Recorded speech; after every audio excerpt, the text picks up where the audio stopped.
Braden Smith, if you can make $2 million going someplace to play basketball, would you not make that $2 million?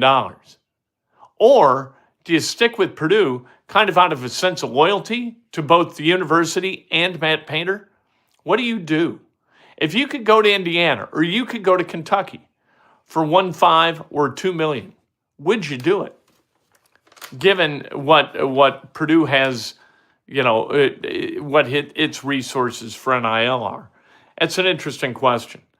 And Randy Smith says last time Indiana had a good three-point shooting team was like 2016 Crean's team. That was also a team with 5 pros. I dog out the 2016 team because it just kind of didn't fit, but they shot it well and they had talent. They had the kind of talent that wins you a Big Ten championship, but didn't have the connectivity that could win you a national championship.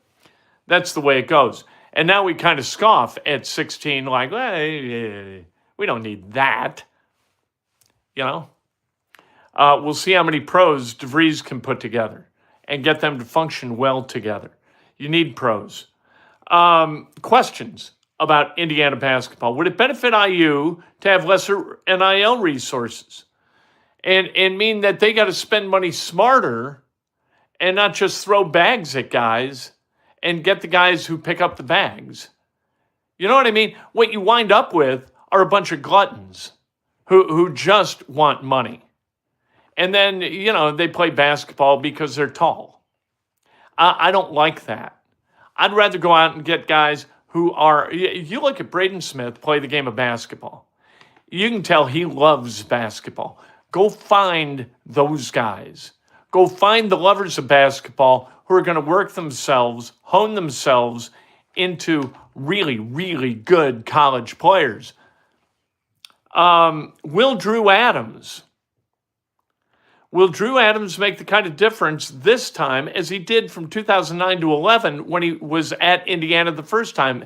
Bloomington South graduate. He worked for Tom Crean, and when he was in Indiana recruited the state of Indiana like it was their job. You wound up with Cody Zeller and Derek Elston and Jordan Hulls. You wound up with a lot of guys who Austin Etherington, who is awesome. Great dude, good player, hard worker. I like Austin Etherington. I think Etherington had a lot to do with the success of that team and the success that Indiana had recruiting. Yogi Ferrell.